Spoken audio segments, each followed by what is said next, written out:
નમસ્કાર વિદ્યાર્થી મિત્રો, હવે આજે આપણે આનુવંશિકતાનો રંગસૂત્રીય વાદ છે એ ટોપિકને થોડો આગળ વધારીએ.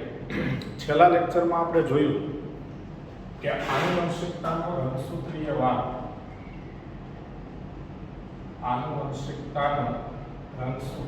વાદ એની રજૂઆત, સૈદ્ધાંતિક રજૂઆત સટન અને બોવેરી નામના વૈજ્ઞાનિકે કરી. સટન અને બોવેરી નામના બે વૈજ્ઞાનિકોએ આનુવંશિકતાના રંગસૂત્રીય વાદની સૈદ્ધાંતિક રજૂઆત કરી.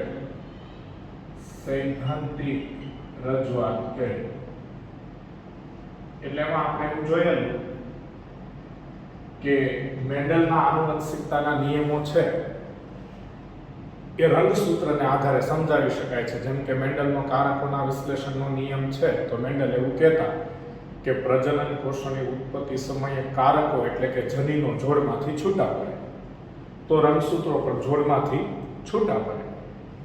દરેક પ્રજનન કોષમાં જોડનું એક જનીન એટલે કે એક કારક દાખલ થાય તો દરેક પ્રજનન કોષમાં જોડનું એક રંગસૂત્ર દાખલ થાય.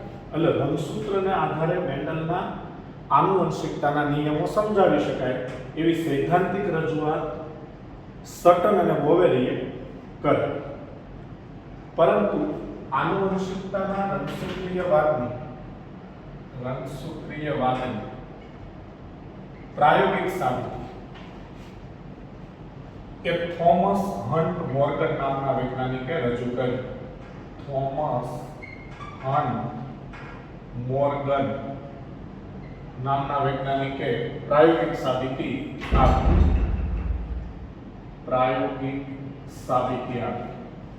એટલે આ બે એમસીક્યુ જ્યારે પૂછાય ત્યારે ખાસ ધ્યાન રાખવું કે આનુવંશિકતાના રંગસૂત્રીય વાદની સૈદ્ધાંતિક રજૂઆત કયા વૈજ્ઞાનિકોએ કરી હતી, તો સટન અને બોવેરિયા. અને આનુવંશિકતાના રંગસૂત્રીય વાદની પ્રાયોગિક સાબિતી કયા વૈજ્ઞાનિકે આપી હતી, તો થોમસ હન્ટ મોર્ગન. એવો જવાબ આપો. તો આ બે એમસીક્યુમાં આ બાબતનું ખાસ ધ્યાન રાખો. હવે નવા સવાલ પર જશું. તો હવે પછીનો નવો સવાલ એ છે કે મેન્ડલે 1856 થી 1863 માં તેના પ્રયોગો પૂર્ણ કર્યા. પછી 1865 એમણે તેનું જે પ્રાયોગિક કાર્ય હતું એ મેન્ડલ જે દેશના હતા એ દેશના વૈજ્ઞાનિક સંશોધનોને માન્યતા આપતી જે સંસ્થા હોય એ સંસ્થાને સોંપી દીધેલા. પણ છેક 1900ની સાલ સુધી, એટલે કે 1865 થી 1900, એટલે 35 વર્ષ સુધી મેન્ડલના કાર્ય પર કોઈએ ધ્યાન આપ્યું નહીં. મેન્ડલે રજૂ કરેલા પેપર્સ, સંશોધનના જે મેન્ડલે આ બધા નિયમો આપણે જોયા, કારકોના વિશ્લેષણનો નિયમ, પ્રભુતાનો નિયમ, કારકોના મુક્ત વિશ્લેષણનો નિયમ, આ જે બધા નિયમો હતા એ બધા નિયમો મેન્ડલે લેખિત રજૂઆત 1865માં કરી દીધેલી. અને પોતાના સંશોધનો સાચા છે કે નહીં, યોગ્ય છે કે નહીં, એના પર કોઈએ 35 વર્ષ સુધી, 1865 થી 1900ની સાલ સુધી, એટલે કે 35 વર્ષ સુધી કોઈએ ધ્યાન આપેલું નહીં. તો એના કારણો શું હતા? એટલે કે શા માટે મેન્ડલનું કાર્ય લાંબા સમય સુધી અજાણ રહ્યું? તો શા માટે મેન્ડલનું કાર્ય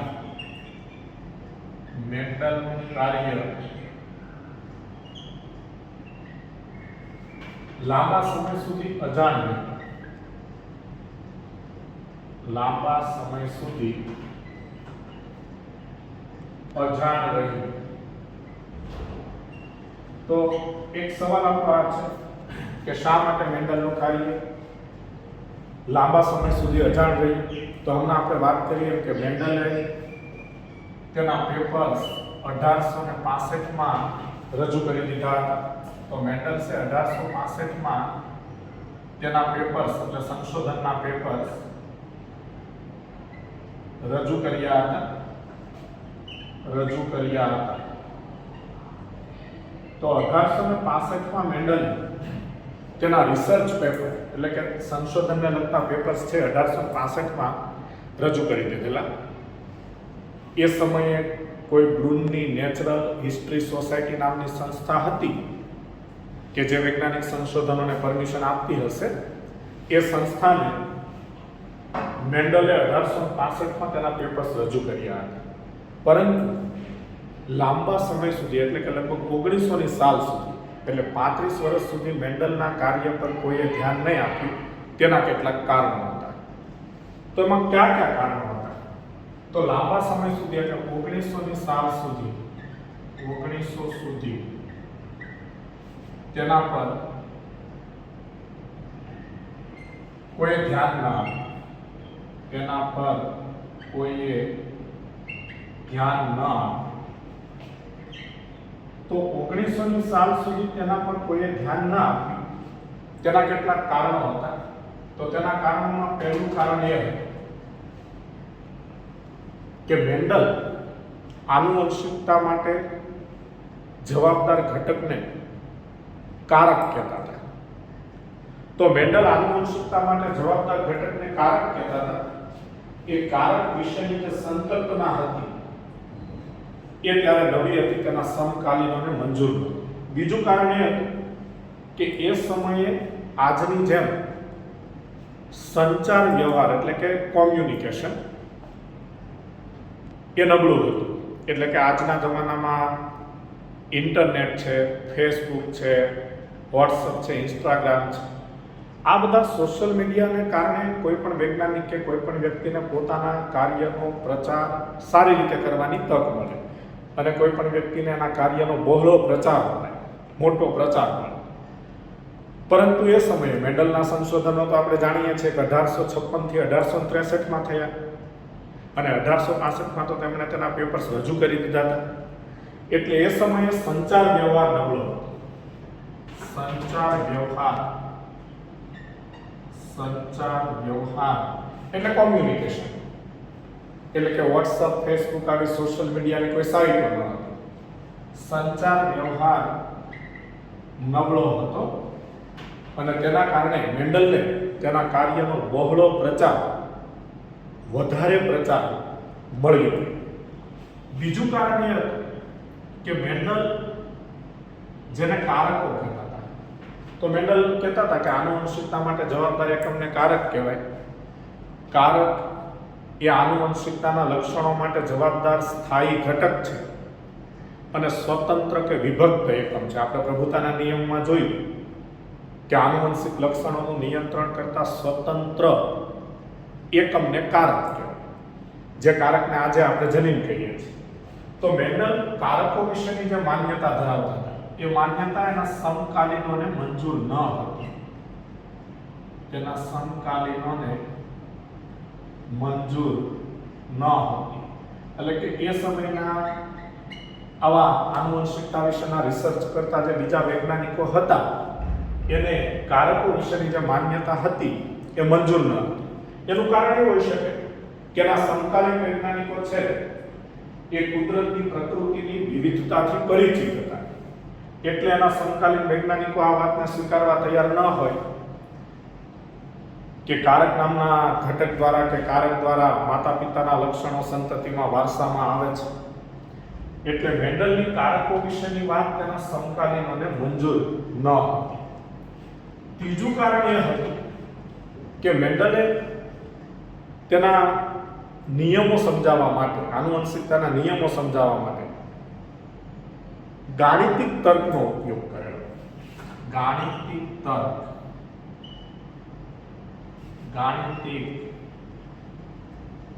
તર્કનો ઉપયોગ કરેલો. ગાણિતિક તર્કનો ઉપયોગ કરેલો એટલે આપણે જાણીએ છીએ કારકોના મુક્ત વિશ્લેષણનો નિયમ છે એ સંભાવનાના નિયમને આધારે સમજાવી શકાય.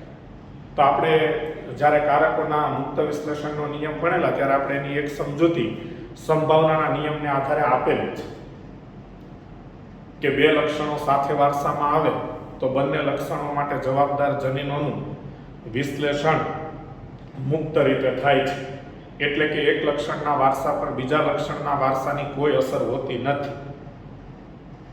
તો એ સંભાવનાના નિયમને આધારે આપણે સમજાવી શકતા હતા કે ફક્ત બીજના આકારનું લક્ષણ F2 પેઢીમાં વારસામાં આવવાની સંભાવના 3:1 છે. એવી જ રીતે ફક્ત બીજના રંગનું લક્ષણ F2 પેઢીમાં વારસામાં આવવાની સંભાવના પણ 3:1 છે. તો બંને લક્ષણો સાથે સાથે વારસામાં આવવાની સંભાવના બંનેની વ્યક્તિગત સંભાવનાના ગુણાકાર બરાબર થાય અને એ રીતે આપણે એ મેન્ડલનો કારકોના મુક્ત વિશ્લેષણનો નિયમ સમજતા હતા. એટલે મેન્ડલે એ રીતે ગાણિતિક તર્કનો ઉપયોગ કર્યો. એ ગાણિતિક તર્કનો જે મેન્ડલ ઉપયોગ કરતા હતા એ બાબત પણ એ સમયના જેના સમકાલીન વૈજ્ઞાનિકો હતા એને એ બાબત અસ્વીકાર્ય હતી. એટલે કે એ બાબત એના સમકાલીન વૈજ્ઞાનિકો સ્વીકારવા તૈયાર હતા નહીં. ચોથું કારણ એ હતું કે મેન્ડલ કહેતા હતા કે કારક નામના ઘટકો એટલે કે કારકો આનુવંશિક લક્ષણો માટે જવાબદાર છે. પણ એ કારકો સજીવના શરીરમાં કોષોમાં ક્યાં આવેલા હોય એ કારકોના ભૌતિક સ્થાન વિશે મેન્ડલ કોઈ વાત કરી શક્યા ન હતા. એટલે કારકોનું ભૌતિક સ્થાન, કારકોનું ભૌતિક સ્થાન મેન્ડલ દર્શાવી ન શક્યા.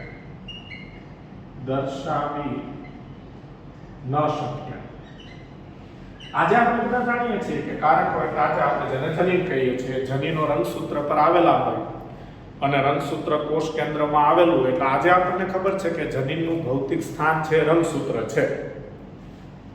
પણ એ સમયે જ્યારે મેન્ડલે 1856 થી 1863 તેના પ્રયોગો પૂર્ણ કરેલા એ સમયે રંગસૂત્ર વિશે કોઈ માહિતી જીવ વિજ્ઞાનમાં હતી નહીં. રંગસૂત્રની શોધ પણ થઈ નહોતી. એટલે કે રંગસૂત્ર વિશે કોઈ માહિતી ન હતી. એટલે મેન્ડલ એ કારકોનું ભૌતિક સ્થાન ન આપી શકાય. સાથે સાથે મેન્ડલ કારકો એટલે કે જનીનો કયા દ્રવ્યના બનેલા છે એ પણ સમજાવી શક્યા ન હતા. આજે આપણને ખબર છે કે જનીન એટલે ડીએનએ, જનીનો ડીએનએના બનેલા છે. પરંતુ મેન્ડલ એ જનીનો એટલે કે કારકો કયા દ્રવ્યના બનેલા છે તે પણ સમજાવી શક્યા ન હતા. એટલે કારકોનું ભૌતિક સ્થાન દર્શાવી ન શક્યા તથા આ કારકો કયા દ્રવ્યના બનેલા છે, આ કારકો કયા દ્રવ્યના બનેલા છે તે પણ સમજાવી ન શક્યા. તે પણ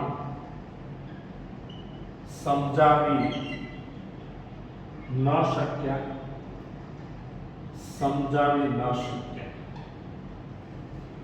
તો આટલા કારણોસર મેન્ડલનું કાર્ય લાંબા સમય સુધી અજાણ રહ્યું. તો શા માટે મેન્ડલનું કાર્ય લાંબા સમય સુધી અજાણ રહ્યું? તો 1865માં મેન્ડલે તેના પેપર્સ રજૂ કરેલા, પરંતુ 1900ની સાલ સુધી તેના પર કોઈએ ધ્યાન ન આપ્યું. તે માટેના 4 કારણો જોયા આપણે કે તે સમયે સંચાર વ્યવહાર નબળો હતો. મેન્ડલ આનુવંશિકતાના લક્ષણો માટે જવાબદાર ઘટકને કારક કહેતા અને કારક સ્વતંત્ર એટલે કે વિભક્ત એકમ છે એ બાબત તેના સમકાલીનોને મંજૂર ન હતી. મેન્ડલે તેમના આનુવંશિકતાના નિયમો જે તારવેલા એના માટે ગાણિતિક તર્કનો ઉપયોગ કરેલો. સંકરણના પ્રયોગના પરિણામો માટે પણ ગાણિતિક તર્કનો ઉપયોગ કરેલો, જનીન પ્રકાર જાણવા વગેરે. તો એ પણ એ સમયના અન્ય વૈજ્ઞાનિકો માટે અસ્વીકાર્ય બાબત હતી. મેન્ડલ કારકોનું ભૌતિક સ્થાન દર્શાવી ન શક્યા તથા કારકો કયા દ્રવ્યના બનેલા છે તે પણ મેન્ડલ સમજાવી ન શક્યા. એટલે મેન્ડલનું કાર્ય ઘણા વર્ષ સુધી અજાણ રહ્યું અને છેલ્લા પછી 1900ની સાલમાં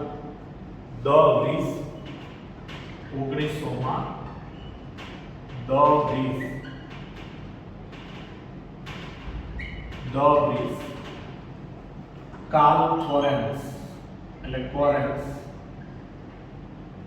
અને શેરમાર્ક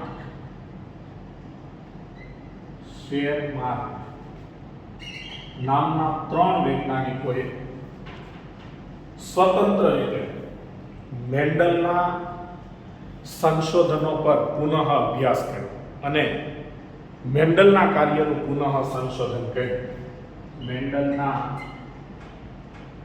કાર્યનું પુનઃ સંશોધન કર્યું. તો એક MCQ અહીંયા વિચારી લઈએ કે કયા વૈજ્ઞાનિકોએ મેન્ડલના કાર્યનું પુનઃ સંશોધન કર્યું. તો 1900ની સાલમાં ધ રીસ, કોરેન્સ અને શેરમાર્ક નામના 3 વૈજ્ઞાનિકોએ સ્વતંત્ર રીતે મેન્ડલના કાર્યનું પુનઃ સંશોધન કર્યું. એ સમયે માઇક્રોસ્કોપની ટેકનોલોજી આગળ વધી રહી હતી, અપડેટ થવા લાગી હતી. માઇક્રોસ્કોપના સંશોધનો આગળ વધી રહ્યા હતા. ત્યારબાદ રંગસૂત્ર વિશેની શોધ થઈ ચૂકી હતી. રંગસૂત્ર એટલે આપણે બધા જાણીએ છીએ કે કોષના કોષ કેન્દ્રમાં આવેલા હોય અને રંગસૂત્ર એવી રચના છે કે જે કોષ વિભાજન પહેલા આંતર અવસ્થામાં સ્વયં જનન પામે છે. સ્વયં જનન પામે છે એટલે આંતર અવસ્થાના જે 3 તબક્કા હોય, જીવન, એસ અને જીટી, એમાં એસ તબક્કામાં ડીએનએનો જથ્થો ડબલ થાય એટલે એક રંગસૂત્રિકામાંથી 2 રંગસૂત્રિકા બને એટલે રંગસૂત્રનું સ્વયં જનન થઈ જાય છે. અને પછી એ જ રંગસૂત્ર જ્યારે કોષ કેન્દ્રનું વિભાજન થાય અને તેની ભાજનોત્તર અવસ્થા આવે ત્યારે સેન્ટ્રોમિયરનું વિભાજન થવાથી તેની બંને રંગસૂત્રિકાઓ છૂટી પડે છે. એટલે કે રંગસૂત્ર એક એવી રચના છે કે જે કોષ વિભાજન પહેલા સ્વયં જનન પામે છે અને કોષ વિભાજન દરમિયાન ફરી વિભાજન પામે છે. આ રંગસૂત્રના આધારે આનુવંશિકતાના નિયમો સૈદ્ધાંતિક રીતે સટન અને બોવેરીએ રજૂ કરેલા. એટલે સટન અને બોવેરીનું એવું કહેવું હતું કે પ્રજનન કોષોની ઉત્પત્તિ સમયે મેન્ડલની માન્યતા મુજબ જેમ કારકો જોડમાંથી છૂટા પડે છે અને દરેક પ્રજનન કોષમાં જોડનું એક કારક દાખલ થાય છે, તેમ રંગસૂત્રો પણ પ્રજનન કોષોની ઉત્પત્તિ સમયે જોડમાંથી છૂટા પડે છે. આપણને ખ્યાલ છે ભાજનોત્તર અવસ્થા એક ચાલતી હોય, કારણ કે પ્રજનન કોષોની ઉત્પત્તિ સમયે અર્ધીકરણ થાય. અર્ધીકરણમાં કોષ 2 વાર વિભાજન પામે, અર્ધીકરણ 1 અને અર્ધીકરણ 2. તો અર્ધીકરણ 1 ની ભાજનોત્તર અવસ્થા એક સમયે પ્રાગતંતુ સંકોચન પામીને ટૂંકા થાય એટલે સમજાત રંગસૂત્રો જોડમાંથી છૂટા પડે અને દરેક પ્રજનન કોષમાં દરેક જોડનું એક રંગસૂત્ર આવે પરંતુ આખી જોડ ન આવે. તો આવી રીતે મેન્ડલના આનુવંશિકતાના નિયમોને આ સટન અને બોવેરીએ રંગસૂત્ર દ્વારા સમજાવ્યા. એટલે હકીકત એમનું એવું કેવું હતું સટન અને બોવેરીનું કે મેન્ડલ જેમને કારકો કહેતા હતા એ કારકો હકીકતમાં રંગસૂત્રો જ હતા. એટલે આ બાબતને આનુવંશિકતાનો રંગસૂત્રીય વાદ કહેવામાં આવે છે. તો આજે આપણે સૌપ્રથમ આ 2 MCQ આનુવંશિકતાના રંગસૂત્રીયવાદની સૈદ્ધાંતિક રજૂઆત કોણે કરી, સટન અને બોવેરી. રંગસૂત્રીયવાદની પ્રાયોગિક સાબિતી કોણે આપી, થોમસ હન્ટ મોર્ગને. શા માટે મેન્ડલના કાર્ય લાંબા સમય સુધી અજાણ રહ્યા અને કયા વૈજ્ઞાનિકોએ 1900ની સાલમાં મેન્ડલના કાર્યનું પુનઃ સંશોધન કર્યું તેની ચર્ચા પૂરી કરી. ત્યારબાદ હવે આપણે એ વાત પર આગળ વધીએ છીએ કે થોમસ હન્ટ મોર્ગનના પ્રયોગો આવે છે. તો થોમસ હન્ટ મોર્ગને આનુવંશિકતાના રંગસૂત્રીયવાદની પ્રાયોગિક સાબિતી આપેલી છે. એ પ્રાયોગિક સાબિતી આપવા માટે થોમસ હન્ટ મોર્ગને ડ્રોસોફિલા મેલાનોગેસ્ટર નામની ફળ માખી પર પ્રયોગો કર્યા. તો થોમસ હન્ટ મોર્ગને એટલે મોર્ગન નામના વૈજ્ઞાનિક મોર્ગને ડ્રોસોફિલા મેલાનોગેસ્ટર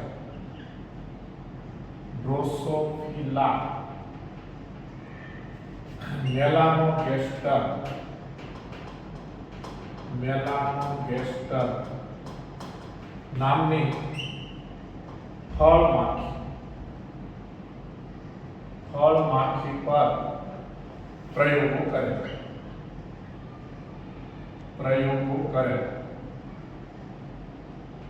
તો એક MCQ આપણને અહીંયા પણ મળે છે કે મોર્ગન નામના વૈજ્ઞાનિકે કયા સજીવ પર આનુવંશિકતા સમજવા માટેના પ્રયોગો કરેલા. તો આન્સર આવે ડ્રોસોફિલા મેલાનોગેસ્ટર, જે એક પ્રકારની ફળ માખી છે.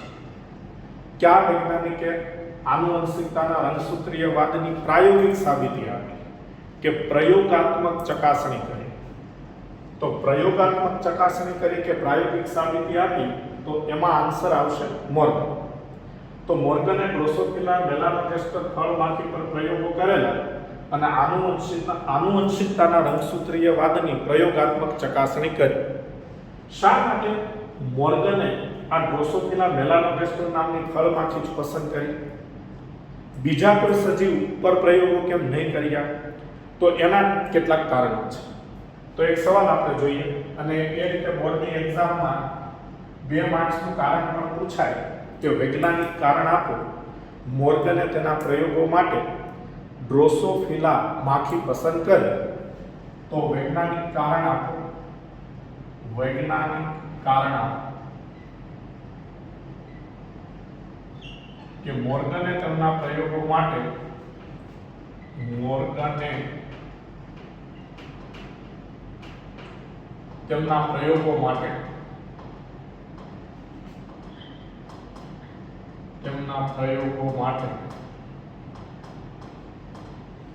ડ્રોસોફિલા માખી પસંદ કરી. ડ્રોસોફિલા માખી પસંદ કરી. ડ્રોસોફિલા માખી પસંદ કરી. તો મોર્ગને તેમના પ્રયોગો માટે ડ્રોસોફિલા માખી પસંદ કરી. આના માટેના કેટલાક કારણો. પહેલું કારણ એ હતું કે ડ્રોસોફિલા માખી પ્રયોગશાળામાં સંશ્લેષિત માધ્યમમાં સહેલાઈથી ઉછેરી શકાય છે. સંશ્લેષિત માધ્યમમાં સહેલાઈથી ઉછેરી શકાય છે.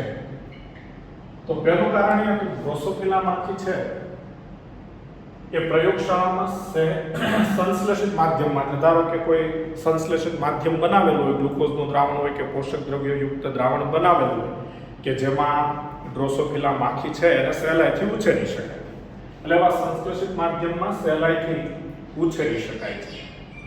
ત્યાર પછી બીજું કારણ એ છે કે ડ્રોસોફિલાનું જીવન ચક્ર 2 અઠવાડિયા એટલે 14-15 દિવસનું છે. જીવન ચક્ર એટલે આપણે 11th ના બાયોલોજીથી જાણીએ છીએ કે કોઈ સજીવ પોતાના જેવો બીજો સજીવ ઉત્પન્ન કરે પ્રજનનની ક્રિયાથી ત્યાં સુધીના સમગ્ર સમયગાળાને જીવન ચક્ર કહેવાય. તો ડ્રોસોફિલાનું જીવન ચક્ર ટૂંકું છે એટલે લગભગ 2 અઠવાડિયા. તો ડ્રોસોફિલાનું જીવન ચક્ર ટૂંકું છે એટલે કે 2 અઠવાડિયા જેટલું છે. એટલે પ્રયોગો દરમિયાન વધુ પેઢી મેળવવાની થાય, સંશોધન દરમિયાન, અભ્યાસ દરમિયાન વધુ પેઢીઓ મેળવવાની થાય તો પણ ડ્રોસોફિલાની વધુ પેઢીઓ મેળવી શકાય છે. ત્યાર પછી ડ્રોસોફિલામાં નર અને માદા અલગ છે. નર અને માદા અલગ છે. હવે નર અને માદા અલગ છે એટલે એનો મતલબ એવો થાય કે ડ્રોસોફિલા એક લિંગી છે એટલે એમાં સ્પષ્ટ લિંગ ભેદ જોવા મળે છે. તો સ્પષ્ટ લિંગ ભેદ જોવા મળે છે એટલે અવલોકન કરવામાં મોર્ગનને સારું પડે કે કયા લક્ષણો કે કઈ ઘટના આનુવંશિકતાના અભ્યાસ દરમિયાન જે બનતી ઘટનાઓ છે, જેમ કે પ્રજનન કોષોની ઉત્પત્તિ સમયે થતું વ્યતિક્રમ, તો કઈ ઘટના ફક્ત નર ડ્રોસોફિલામાં થાય છે, કઈ ઘટના ફક્ત માદા ડ્રોસોફિલામાં થાય છે કે કઈ ઘટના બંને ડ્રોસોફિલામાં થાય છે. તો નર અને માદા એ ડ્રોસોફિલામાં અલગ છે, સ્પષ્ટ લિંગભેદ જોવા મળે છે. ત્યાર પછી ડ્રોસોફિલા વિપુલ સંતતિ ઉત્પન્ન કરે છે. વિપુલ સંતતિ ઉત્પન્ન કરે છે એટલે પ્રજનન દરમિયાન મોટી સંખ્યામાં ડ્રોસોફિલા દ્વારા નવી માખીઓ ઉત્પન્ન થાય છે. એટલે કે વિપુલ પ્રમાણમાં સંતતિઓ ઉત્પન્ન થાય છે. છેલ્લું કારણ એ કે ડ્રોસોફિલામાં વિવિધતાના અનેક પ્રકાર છે એટલે કે અલગ અનેક લક્ષણો જોવા મળે છે. વિવિધતાના અનેક પ્રકાર છે, આનુવંશિક વિવિધતાના અનેક પ્રકાર છે, અનેક પ્રકારો છે જે માઇક્રોસ્કોપના લો પાવરમાં સરળતાથી જોઈ શકાય છે, જે માઇક્રોસ્કોપના લો પાવરમાં સરળતાથી જોઈ શકાય છે, સરળતાથી જોઈ શકાય છે. તો આ છેલ્લું કારણ છે કે ડ્રોસોફિલામાં આનુવંશિક વિવિધતાના અનેક પ્રકારો છે જે માઇક્રોસ્કોપના લો પાવરમાં સરળતાથી જોઈ શકાય છે.